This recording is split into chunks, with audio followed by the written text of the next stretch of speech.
मंजिल है तुम तो अभी से शर्मा गए। हेलो जी, नमस्कार, सत श्री अकाल, राम राम। कैसे हैं आप सब? मैं हेमंत कुमार मिश्रा आपका स्वागत करता हूं आपके अपने YouTube channel pro maths mentor Hemant sir में। आप सब बहुत अच्छे हों, अच्छे होंगे ऐसी कामना करता हूं।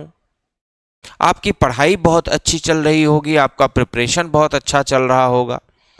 उसके साथ साथ आप अपने जीवन के सभी डायमेंशन में चारों तरफ से पूरा विकास कर रहे होंगे, बहुत कुछ रोज सीख रहे होंगे।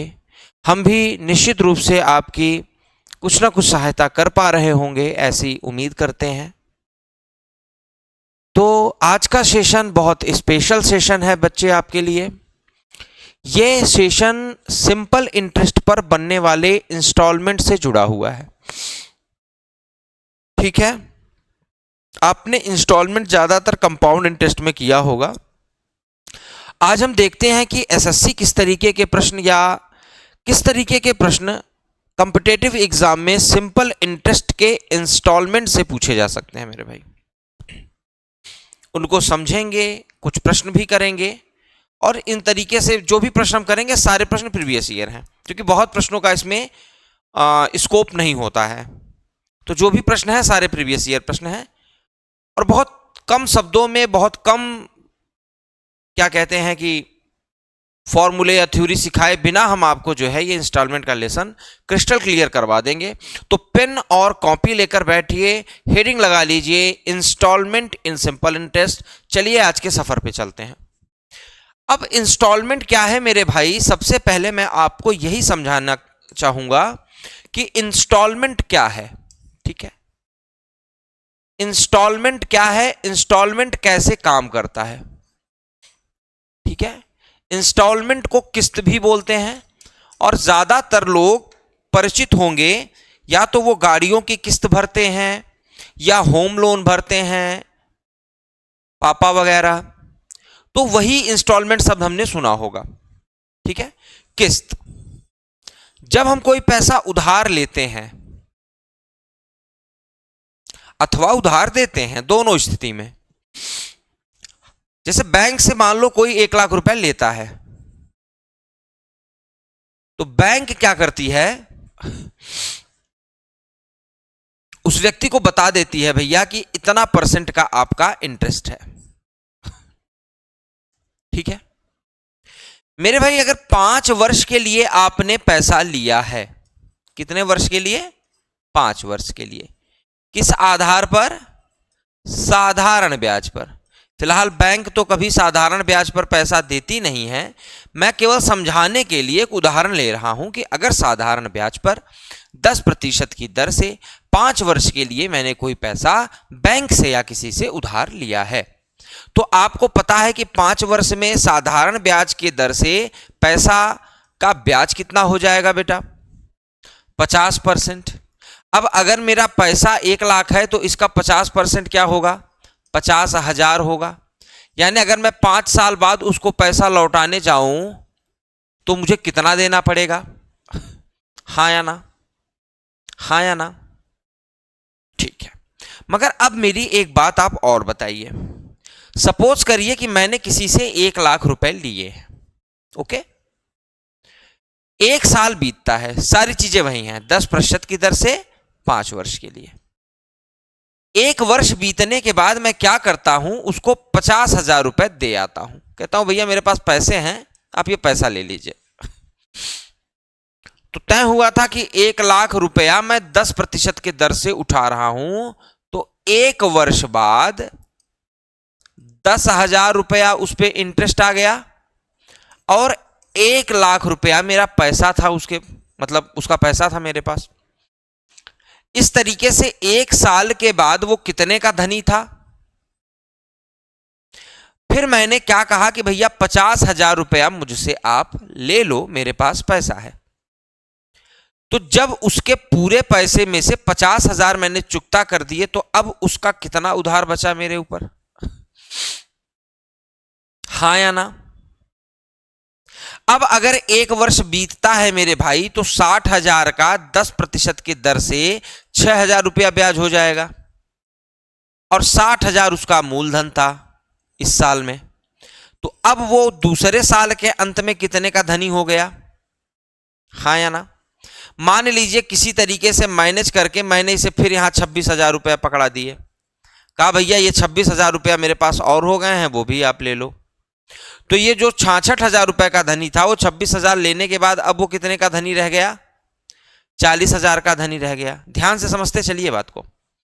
और फिर जो है जब एक साल बीता, या देखिए एक वर्ष यहां बीत गया था, ये वाले केस में एक वर्ष यहां बीत गया, 2 वर्ष बीत गया। अब मान लेता हूं कि मैं 3 वर्ष तक में इसके 40,000 को मैं 3 वर्ष बाद लौटाऊंगा। अब 3 वर्ष बाद लौटाऊंगा तो बेटा 30% मुझको इंटरेस्ट देना पड़ेगा। अब चूंकि उसका मूलधन केवल 40,000 है, तो 40,000 के आधार पर अगर मैं 30% इंटरेस्ट दूं तो मैं 12,000 रुपया दूंगा। बोलिए हाँ या ना, बोलिए मेरे भाई हाँ या ना। यानी 12,000 मैं इंटरेस्ट दूंगा और 40,000 उसका प्रिंसिपल। तो मैंने कुल कितना दिया, 40 और 12 52,000। कितना दिया बेटा, 52,000। यहां मैंने उसको कितना दिया था, 26,000। और यहां मैंने उसको कितना दिया था, 50,000। जोड़िए मैंने उसको कुल कितना दिया, तो आप कहेंगे सर 50,000 और 52,000, 1,02,000 और 26,000, 1,28,000। मैंने कितना दिया मेरे भाई, 1,28,000। और शुरुआत में जब हमने बात चालू की थी तो बात क्या समझ में आई थी यहां पर, कि अगर मैं किसी से 1,00,000 रुपया 10% के दर से 5 वर्ष के लिए लूं तो मैं उसे 5 वर्ष बाद कितना लौटाऊंगा। सारी कंडीशन मैंने वही ली, मगर मैंने बीच बीच में जितना पैसा मुझे होता गया मैं उसको लौटाता गया, जिसकी वजह से आप देख रहे हैं मुझको 1.5 लाख नहीं देना पड़ा, बल्कि 22,000 रुपया कम देना पड़ा। इसका कारण कौन था, इसका कारण था ये 50,000 जो मैंने बीच में ही दे दिए। उसका कारण था ये 26,000 जो मैंने बीच में ही दे दिए। तो ये जो 50 और 26,000 रुपए मैंने बीच में दे दिए, इसी के कारण यहां पर 22,000 कम लगा, क्योंकि मैंने पहले ही वर्ष 50,000 दे दिए, मैंने पहले ही वर्ष 50,000 दे दिए। यानी एक वर्ष तो पूरे पैसे पर ब्याज लगा, मगर अगले 4 वर्ष मेरे भाई, अगले 4 वर्ष इस 50,000 पर ब्याज नहीं लगा, इसीलिए 20,000 की बचत यहां हुई। बोलिए हाँ या ना, बोलिए हाँ या ना। अगले 4 वर्ष तक ये 50,000 पर मुझको ब्याज नहीं देना पड़ा था जो मैंने जमा कर दिया था, इसके कारण मुझको यहां 20,000 बचा। बचा कि नहीं बचा। यहां मैंने 26,000 जमा कर दिया किसरे वर्ष, दूसरे वर्ष के समाप्ति पर। तो इसके लिए 3 वर्षों तक यानी 30% मुझको ब्याज 26,000 पे नहीं देना पड़ा। 20 तिहाई 60 6 त्रिक 18, 20 तिहाई 60 6 त्रिक 18 कितना हो जाएगा,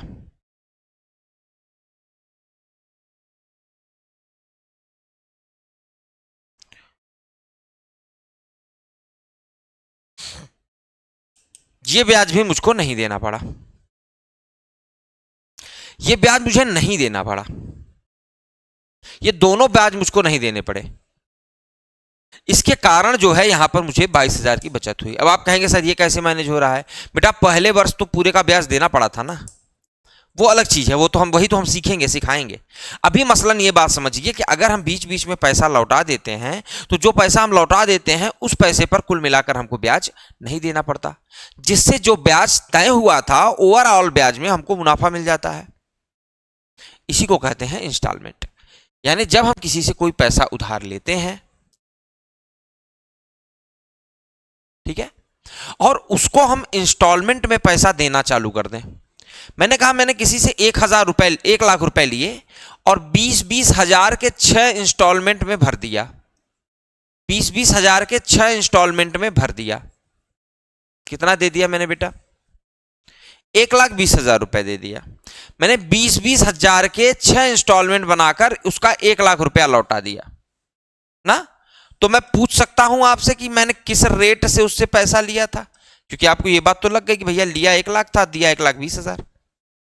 लिया 1,00,000 था, दिया कितना? 1,20,000, यानी ज्यादा तो दिया है, यानी ब्याज तो लगा है।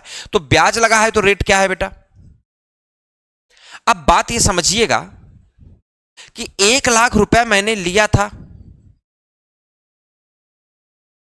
1 वर्ष के बाद मैंने 20,000 रुपया भर दिया। अब कितना पैसा बचा? 80,000। फिर 1 वर्ष के बाद मैंने 20,000 रुपया भर दिया, फिर कितना बचा? 60,000। और ऐसे कर करके मैंने 6 बार ऐसे पैसे भरे, 1 2 3। जब ये तीसरा भरूंगा तो 40,000, चौथा भरूंगा तो 20,000, पांचवा भरूंगा तो 0, यानी पांचवा पैसा जब मैं भर दूंगा तो मेरे हिसाब से यहां पैसा नहीं रह गया। ठीक है, फिर भी मैं छठवां भरता हूं, तो जब ये 0 हो जाए, जब ये 0 हो जाए तो देखिए कुल कितने पैसे पर मैंने इंटरेस्ट काउंट कराए थे। चीजें आपको धीरे धीरे समझ में आ जाएंगी, अभी थोड़ा सा कॉम्प्लिकेटेड हो जाएगा आपके लिए, इसलिए मैं धीरे से आपके सवाल के पास चलता हूं ताकि थोड़ी थोड़ी बातें आप मेरी समझ पाएं। उम्मीद करता हूं कि आप इंस्टॉलमेंट समझ पाए होंगे। ठीक है, कि इंस्टॉलमेंट का मतलब क्या होता है? पैसे को किस्तों में लौटाना। जिससे हमें क्या फायदा होता है? हमें ओवरऑल ब्याज से मेरी बचत हो जाती है। आपको एक चीज मैं समझाने की कोशिश कर रहा हूं, जिसको आप थोड़ा सा ध्यान देंगे तो समझेंगे, ये सवाल के ही माध्यम से थोड़ा समझने की कोशिश करेंगे तो भी समझ जाएंगे। एक पंखे का डाउन पेमेंट 350 रुपया है और शेष भाग अगले 3 वर्षों के लिए 400 रुपए की 3 समान वार्षिक किस्तों में भरी जाती है। साधारण ब्याज की दर ज्ञात कीजिए। यही मैंने समझाया कि एक 1,500 रुपए का पंखा है मेरे भाई, एक 1,500 रुपए का पंखा है और 350 रुपए देकर 350 रुपए देकर मेरे भाई पैसा देकर, इतना का डाउन पेमेंट करके वो हम क्या करते हैं? सामान ले आते हैं घर। अगर 1,500 का पंखा था, मैंने 350 डाउन पेमेंट दे दिया, तो पंखे का कितना बचा था मेरे ऊपर कर्ज? मगर ध्यान दीजिए कि हमने 400 रुपए की 3 किस्तें भर दी, यानी हमने 1,200 रुपए भर दिया। मुझे देना कितना था? मैंने दे कितना दिया? ज्यादा कितना दिया? और ये ज्यादा क्या है मेरे भाई? ये जो ज्यादा दिए हैं ये क्या है? इसी को इंटरेस्ट कहोगे, हाँ या ना? इसी को इंटरेस्ट कहोगे कि भैया देना तो 1185 था, 1,200 दे आए, यानी 50 रुपए तो इंटरेस्ट दे आए। 50 रुपए क्या दे आए? इंटरेस्ट दे आए, हाँ या ना? बोलिए, 50 रुपए तो इंटरेस्ट दे आए ना? चलिए अब देखते हैं कि इंटरेस्ट काउंट होता कैसे है। देखिए, 1,150 रुपया था, जब 400 उसमें जमा कर दिया गया तो केवल 750 बचा। इसमें फिर से 400 जमा कर दिया गया तो 350 बचा, और फिर से 400 जमा कर दिया गया तो पैसा खत्म, कर्ज खत्म। आप ध्यान दीजिए कि जो भी दर रहा हो, जो भी दर रहा हो, दर मतलब परसेंट जो भी रहा हो, उसके लिए प्रिंसिपल पहले ये था तो PR, और ये क्या है?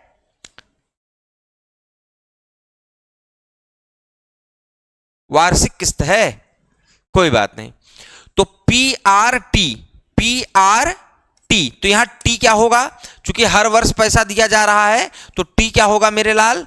T होगा 1/100। क्या इसी को आप इंटरेस्ट कहते हो? PRT/100 इसी को इंटरेस्ट कहते हो? आप कहोगे हाँ सर। तो ध्यान दीजिए, जब इसमें 400 रुपया जमा कर दिया जाता है तो अब प्रिंसिपल क्या बचता है? अब उस पर कुछ दर लिया जाएगा, फिर प्रिंसिपल क्या बचता है? अब उस पर कुछ दर लिया जाएगा, हाँ या ना? हाँ या ना? आप कहेंगे सर बिल्कुल। तो यही जो दर लिया जा रहा है, यही तो कुल मिलाकर परसेंट है, यही तो कुल मिलाकर परसेंट है। भाई 1150 रुपया मेरा मुझे देना था, मेरे बचे थे 1150 रुपया। तो पहला मेरा मूलधन था 1150, जिस पर 1 वर्ष पे ब्याज लगा, जो भी आया।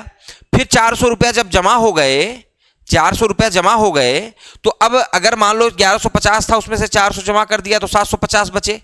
अब जो इसका एक्सेस इंटरेस्ट आया उसको हमने अलग कर लिया। समझ रहे हैं ना बात को? इंटरेस्ट को अलग कर लिया। मूलधन मूलधन की बात कर रहे हैं। फिर मूलधन पे 400 रुपए का, फिर मूलधन 750 था, फिर 1 साल इस पे रेट कैलकुलेट हुआ होगा। रेट कैलकुलेट हुआ तो ब्याज आया होगा।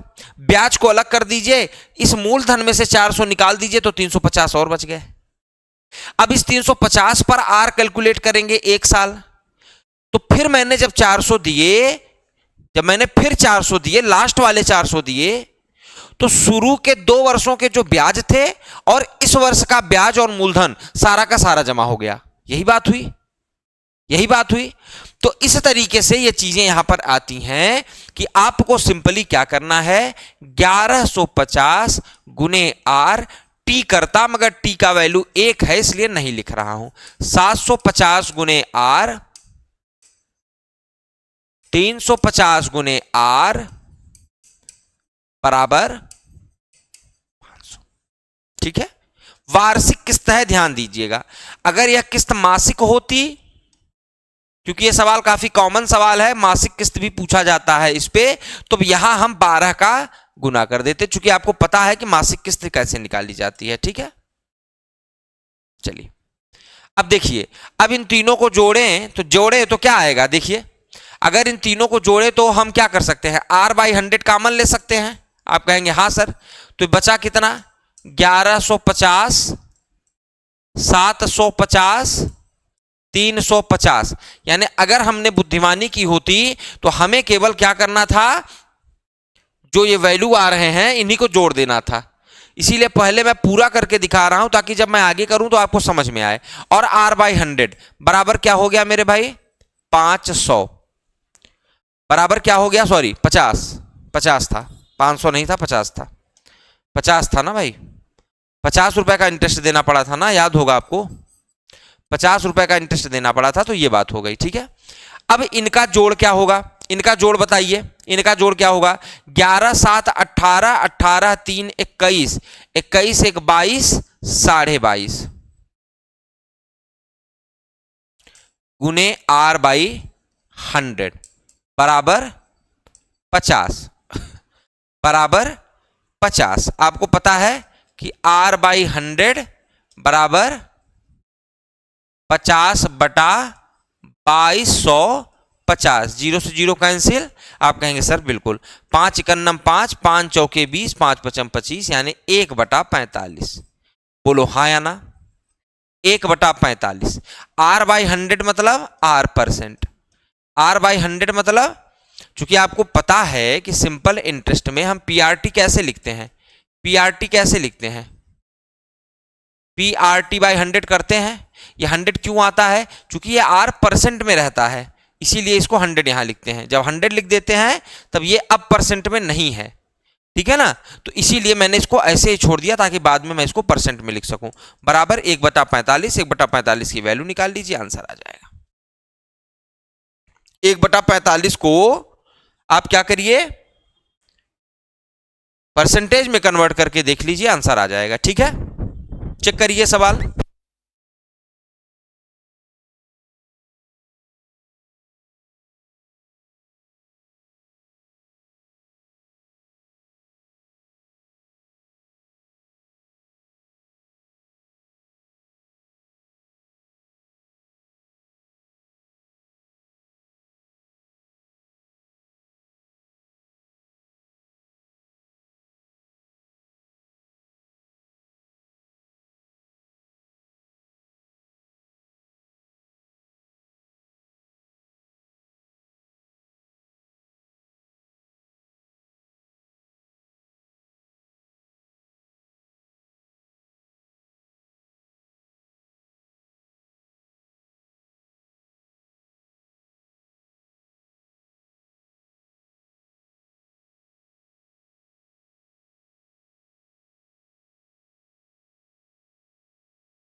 Hello hello hello hello.